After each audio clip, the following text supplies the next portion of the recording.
Hola, queridos amigos. Bienvenidos a Explorando la Palabra, un programa radial y en línea dedicado a leer, amar y vivir todo el consejo de Dios. Si el Señor lo permite, nuestra intención es avanzar verso por verso, capítulo por capítulo, a través de toda la Biblia. Acompañándonos para continuar este recorrido, está nuestro maestro de la Biblia aquí en Explorando la Palabra, el pastor Paul Carter. Si tienen su Biblia con ustedes, me encantaría que la abran ahora en 2 de Corintios capítulo 8. Como mencioné en el episodio anterior, la estructura de 2 de Corintios es bastante sencilla. Hay una breve introducción, seguida por 3 divisiones principales. En los capítulos 1 al 7, Pablo explica su conducta reciente y ofrece una breve defensa de su ministerio. En los capítulos 8 y 9, él los llama a terminar lo que habían comenzado con respecto a la ofrenda para Jerusalén. Y luego, finalmente, en los capítulos 10 al 13, él defiende con fuerza el ejercicio de su autoridad apostólica entre ellos. Entonces, obviamente, al llegar al capítulo 8, estamos entrando en esa sección central que tiene que ver con la ofrenda para Jerusalén. La ofrenda para Jerusalén fue un proyecto que Pablo concibió, por medio del cual recogería dinero de las iglesias mayormente gentiles de la región del Mediterráneo Oriental, con el fin de aliviar el sufrimiento de los cristianos judíos pobres en Jerusalén. Organizar la colecta y el transporte de los fondos fue un enfoque principal para el apóstol Pablo durante su tercer viaje misionero. El concepto parece reflejar un compromiso que Pablo hizo con los apóstoles de Jerusalén, tal como está registrado en Gálatas capítulo 2, versículos 9 y 10. Pablo dice allí: «Al reconocer la gracia que se me había dado, Jacobo, Pedro y Juan, que eran considerados como columnas, nos dieron a mí y a Bernabé la diestra de compañerismo, para que nosotros fuéramos a los gentiles, y ellos a los de la circuncisión. Solo nos pidieron que nos acordáramos de los pobres, lo mismo que yo también estaba deseoso de hacer». Jerusalén, en términos generales, era más pobre que lugares como Acaya, Macedonia y Roma. Pero la iglesia en Jerusalén también estaba particularmente presionada, debido al gran número de peregrinos y viudas que escogían retirarse allí. Tengan presente que en la primera generación, la única iglesia realmente grande y estable en el Imperio Romano era la iglesia en Jerusalén. Y por eso, cuando los peregrinos se convertían, con frecuencia tomaban la decisión de quedarse. Y cuando las viudas cristianas de mayor edad se encontraban en necesidad, migraban hacia la mayor concentración de creyentes, lo cual significaba migrar hacia Jerusalén. Y eso ponía una enorme presión sobre los recursos de la iglesia. Así que había una necesidad de que los fondos se movieran y circularan dentro del cuerpo de Cristo. Y Pablo estaba consciente de esa necesidad, y estaba deseoso de hacer su parte para suplirla. Pablo ya les había dado instrucciones a los corintios en cuanto a su participación, allá en 1 de Corintios capítulo 16, versículos 1 al 4. Él escribió: «Ahora bien, en cuanto a la ofrenda para los santos, hagan ustedes también como instruí a las iglesias de Galacia. Que el primer día de la semana, cada uno de ustedes aparte y guarde según haya prosperado, para que cuando yo vaya, no se recojan entonces ofrendas. Cuando yo llegue, enviaré con cartas a quienes ustedes hayan designado, para que lleven su contribución a Jerusalén. Y si es conveniente que yo también vaya, ellos irán conmigo». Ahora bien, como hemos venido diciendo, la relación de Pablo con los corintios había sido temporalmente quebrantada, y como consecuencia, el proyecto de la ofrenda había quedado en pausa. Sin embargo, ahora que esa relación está siendo restaurada, el apóstol está deseoso de ver que sus esfuerzos de recolección sean retomados. Y por eso dedica los próximos 2 capítulos a animarlos hacia ese fin. Escuchen ahora la palabra del Señor, comenzando en el versículo 1. 2 de Corintios capítulo 8, versículos 1 al 7. Versículo 1. Ahora, hermanos, les damos a conocer la gracia de Dios que ha sido dada en las iglesias de Macedonia. Versículo 2.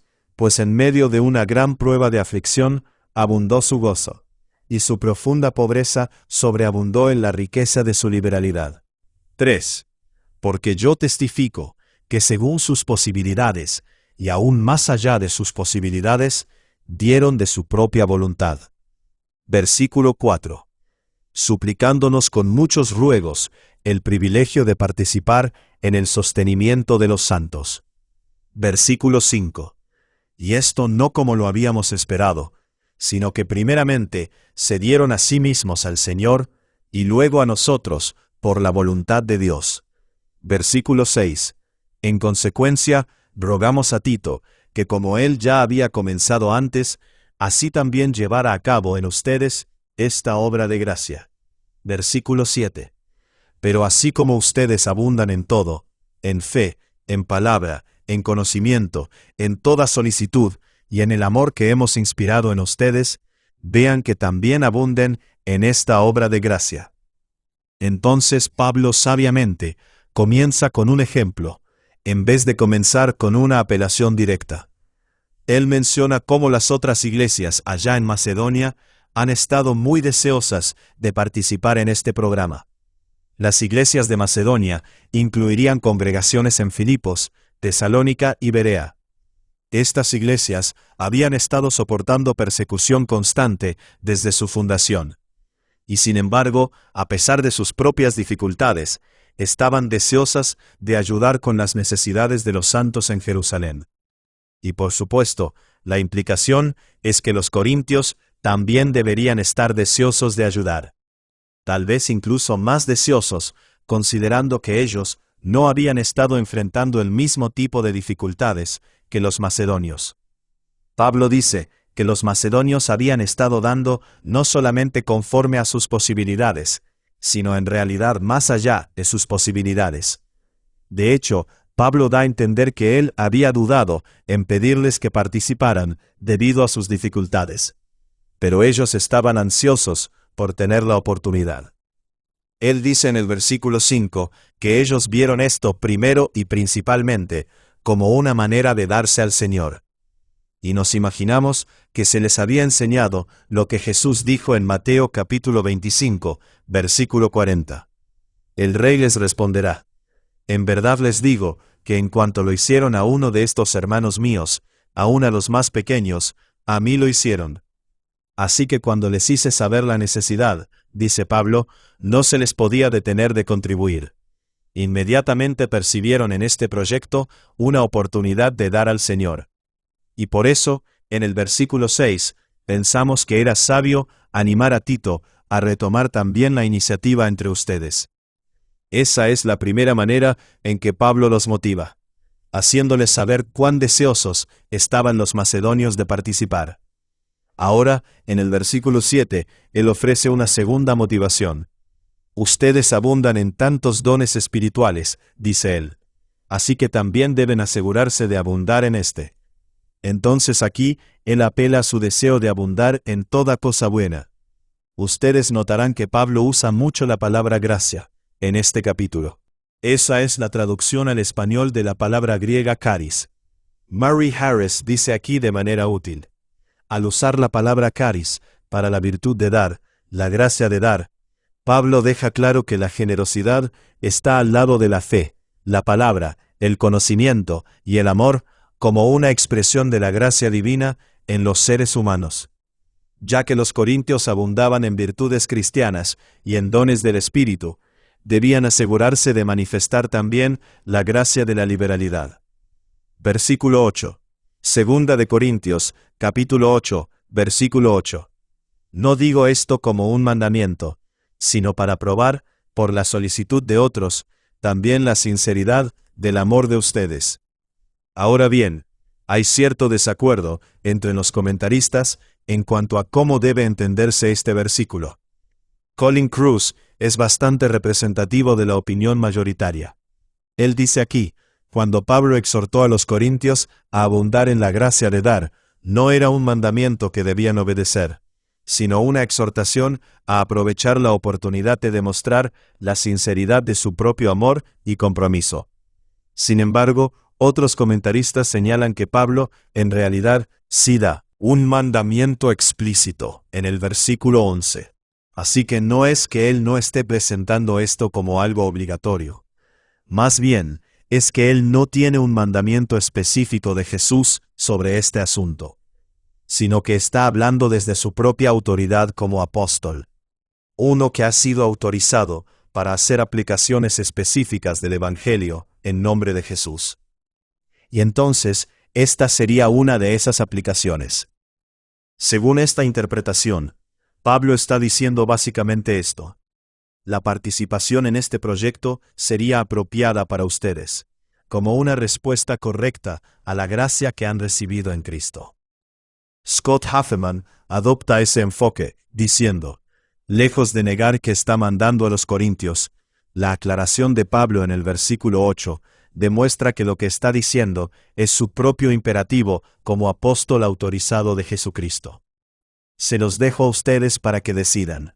Sin embargo, Huffman tiene razón en que Pablo sí da un mandamiento explícito en el versículo 11. Así que definitivamente no está presentando esto como algo que, ya saben, ellos pueden considerar o no considerar, si de pronto les viene el ánimo.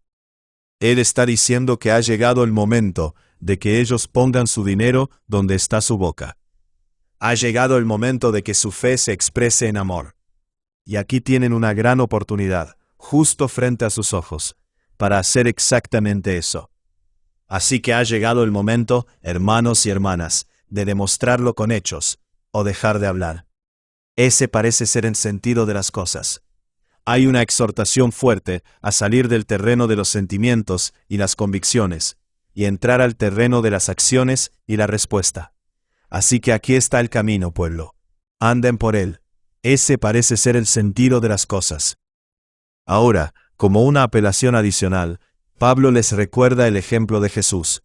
Él dice, comenzando en el versículo 9, Segunda de Corintios capítulo 8, versículos 9 al 11. Versículo 9, porque conocen la gracia de nuestro Señor Jesucristo, que siendo rico, sin embargo por amor a ustedes, se hizo pobre, para que por medio de su pobreza, ustedes llegaran a ser ricos. Versículo 10, doy mi opinión en este asunto, porque esto les conviene a ustedes, que fueron los primeros en comenzar hace un año, no solo a hacer esto, sino también a desear hacerlo. Versículo 11. Ahora pues, acaben también de hacerlo, para que como hubo la buena voluntad para desearlo, así también la haya para llevarlo a cabo, según lo que tengan. A veces escuchamos lo que Pablo está diciendo allí en el versículo 9, como si eso probara que Jesús fue pobre durante su vida terrenal. Pero eso no es realmente lo que Pablo está diciendo. Y en realidad, la mayoría de los estudiosos sugieren que es mejor pensar en Jesús como alguien de clase trabajadora. Él no era rico de ninguna manera. Pero parece que su familia subía a Jerusalén para las 3 fiestas, algo que las personas pobres no hacían. Su padre era carpintero. Él mismo es llamado carpintero. Así que Jesús pertenecía a la clase trabajadora, no era pobre en sí. Pero Pablo está diciendo que él se hizo pobre en el sentido de dejar atrás las riquezas del cielo. Comparado con la gloria que tenía allí, él se hizo pobre, y ciertamente nadie discutiría eso. Douglas Moo dice aquí, el movimiento complementario por el cual los creyentes, que eran pobres a causa del pecado, como se implica aquí, llegan a ser ricos espiritualmente, refleja el patrón familiar de intercambio en Pablo, según el cual Cristo llega a ser lo que nosotros somos, para que nosotros podamos llegar a ser lo que Él es.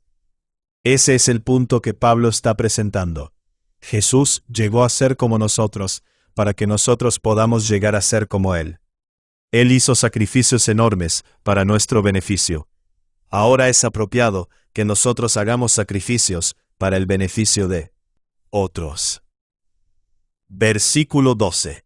Segunda de Corintios capítulo 8, versículos 12 al 15. Versículo 12. Porque si hay buena voluntad, se acepta según lo que se tiene, no según lo que no se tiene. Versículo 13. Esto no es para holgura de otros y para aflicción de ustedes, sino para que haya igualdad. Versículo 14. En el momento actual la abundancia de ustedes suple la necesidad de ellos, para que también la abundancia de ellos supla la necesidad de ustedes, de modo que haya igualdad. Versículo 15.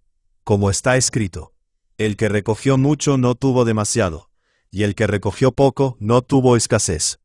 Entonces aquí Pablo está dando algunos parámetros razonables para el ánimo que les ha dado. Él no les está pidiendo que hagan algo imprudente. Ciertamente no quiere que ellos se vuelvan pobres para aliviar la pobreza de los santos en Jerusalén. ¿Qué sentido tiene empobrecer a tus hijos para ayudar a los hijos en Jerusalén o a los hijos en algún otro lugar? Nadie te está pidiendo que hagas eso. No hay sabiduría en eso. Lo que les estoy pidiendo que hagan, dice Pablo, es que se sacrifiquen dentro de límites razonables. El comentarista del siglo IV, Ambrosiaster, dice aquí, Pablo les está instruyendo a dar lo que puedan, pero no a exagerar. Luego continúa diciendo, es verdad que dar no debe causar dificultad a los que dan. Pablo dice esto para persuadir a las personas a repartir lo que tienen en ese momento. Lo que se exige no es más de lo que deben guardar para sí mismos. Porque el Señor dice, amarás a tu prójimo como a ti mismo. Así que obviamente no queremos resolver un problema creando otro problema. No queremos amar a nuestros prójimos siendo faltos de amor con nuestros hijos. La Biblia nos dice que cuidemos de los miembros de nuestra familia. Así que la idea aquí es que los corintios den de lo que tienen de más, para suplir lo que falta a los santos en Jerusalén. La meta es que todos tengan lo suficiente. Pablo hace referencia al peregrinaje por el desierto del pueblo de Israel, cuando Dios proveyó suficiente maná para cada hogar. Y si las personas intentaban recoger más de lo que necesitaban, simplemente se podría y producía gusanos.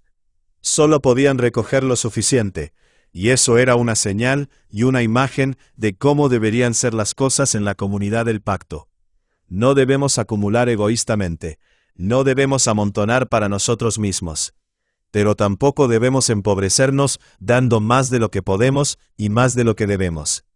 Ahora bien, ¿significa eso que está mal que un cristiano tenga alguna vez más de lo que su familia necesita para vivir? ¿Debería cada persona tener exactamente la misma cantidad de dinero en su cuenta bancaria? ¿Debería cada persona poder tomar la misma cantidad de semanas de vacaciones? ¿Es eso lo que Pablo está pidiendo aquí? Juan Calvino ofrece aquí un consejo pastoral muy sabio y equilibrado. Él dice, reconozco en verdad que no se nos impone una igualdad de tal clase que haga ilícito que los ricos vivan con algún grado mayor de comodidad que los pobres. Pero la igualdad debe observarse hasta este punto: que no se permita que nadie pase hambre, y que nadie acumule su abundancia a costa de defraudar a otros. Algunas personas simplemente ganan muchísimo dinero, y eso no es pecado en sí mismo.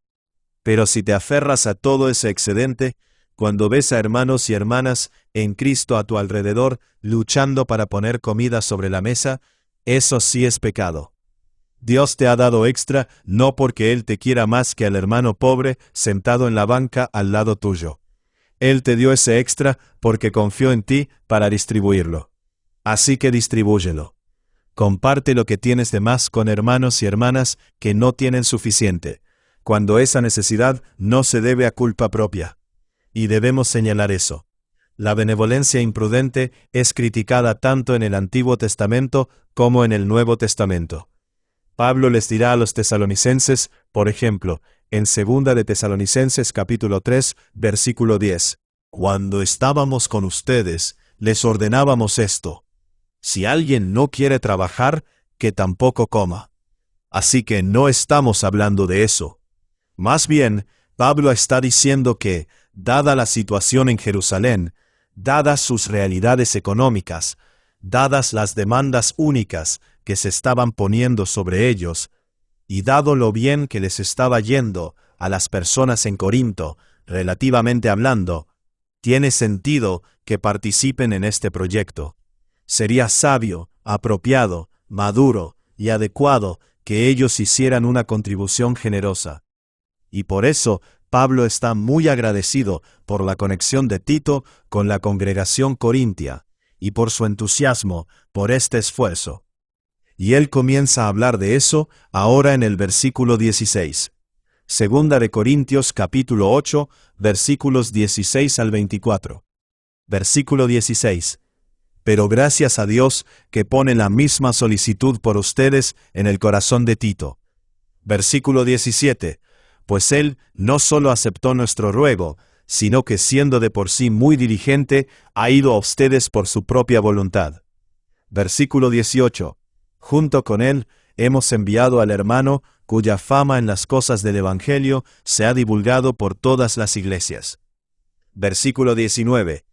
Y no solo esto, sino que también ha sido designado por las iglesias como nuestro compañero de viaje en esta obra de gracia, la cual es administrada por nosotros para la gloria del Señor mismo, y para manifestar nuestra buena voluntad. Versículo 20. Teniendo cuidado de que nadie nos desacredite en esta generosa ofrenda administrada por nosotros. Versículo 21. Pues nos preocupamos por lo que es honrado, no solo ante los ojos del Señor, sino también ante los ojos de los hombres. Versículo 22.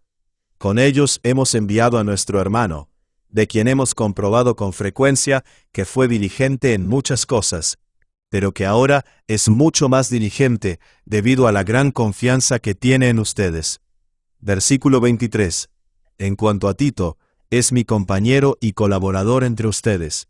En cuanto a nuestros hermanos, son mensajeros de las iglesias y gloria de Cristo. Versículo 24. Por tanto, muéstrenles abiertamente ante las iglesias la prueba de su amor y de nuestra razón para jactarnos respecto a ustedes. En este párrafo final del capítulo 8, Pablo habla de todas las medidas que ha puesto en práctica para asegurar que la ofrenda sea recogida y entregada de una manera apropiada. Así como hoy es importante tener varios sugieres depositando el dinero y varias personas contando el dinero y una pluralidad de ancianos supervisando el dinero, de la misma manera los cristianos de aquel entonces estaban conscientes de que las cosas debían hacerse de una manera sabia y transparente con respecto a las finanzas. Así que Pablo está enviando a varios delegados para supervisar la colecta en Corinto. Si hubiera enviado solamente a Tito, entonces quizá algunos podrían cuestionar la legitimidad del proyecto. Pablo está consciente de que hay opositores allá afuera, esperando saltar sobre cualquier sugerencia de impropiedad. Así que una pluralidad de delegados va en camino. Pablo pide que sean recibidos y apoyados de una manera apropiada. Él menciona al hermano cuya fama en las cosas del Evangelio se ha divulgado por todas las iglesias. Eso está en el versículo 18. Luego, en el versículo 22, menciona a nuestro hermano, de quien hemos comprobado con frecuencia que fue diligente en muchas cosas. Ahora bien, no conocemos los nombres de ninguno de esos dos individuos, pero obviamente eran bien conocidos por los corintios, y Tito iba a presentarlos cuando llegaran. La preocupación de Pablo es recomendarlos y autorizarlos como mensajeros debidamente designados. Ahora miren esa frase en el versículo 23. Él dice que ellas son mensajeros de las iglesias y gloria de Cristo. La palabra griega traducida allí como mensajeros es en realidad apostoloi, que por supuesto normalmente se traduce como apóstoles. Palabra apóstoles existía antes de que Jesús la tomara y la aplicara a los 12 discípulos. La palabra simplemente significa enviado autorizado. Se usaba en contextos políticos para referirse a enviados mandados por el rey o por el gobernador para negociar en su nombre. Ellos hablaban con su autoridad. Básicamente eran embajadores. Así que los 12 discípulos, y a ellos añadiríamos a Pablo como uno nacido fuera de tiempo, estos hombres particulares eran enviados autorizados de Jesús.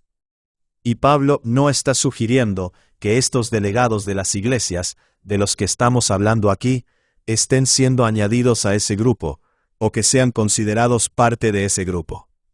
Más bien, él simplemente está usando la palabra en su sentido original y general.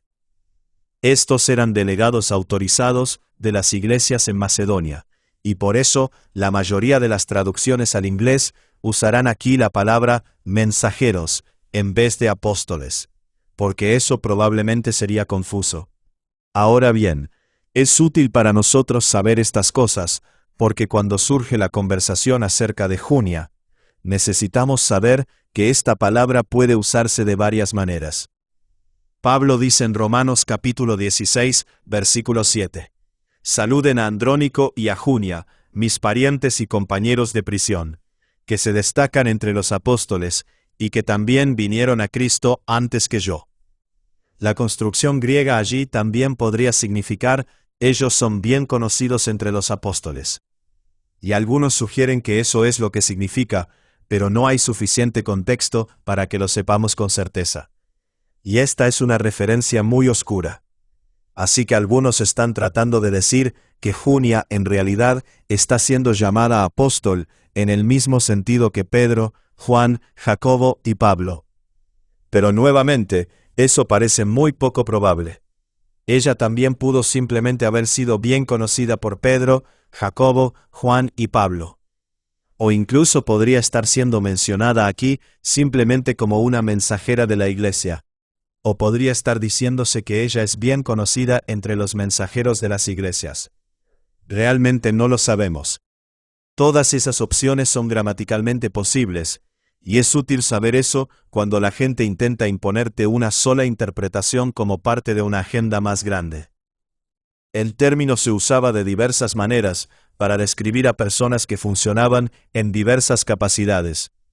Aquí, en 2 de Corintios capítulo 8, estamos hablando de mensajeros, delegados autorizados de las iglesias. Ellos viajan a Corinto para ayudar con la colecta y para asegurarse de que todo sea manejado apropiadamente. Pablo quiere que estas personas sean recibidas de una manera digna. Hacer eso mostrará que los corintios son parte del grupo más amplio. Mostrará que están conectados con el cuerpo más amplio de Cristo, y mostrará que realmente han vuelto al buen camino y están listos para avanzar en la misión. Gracias a Dios. Y gracias a ustedes por escuchar otro episodio de Explorando la Palabra.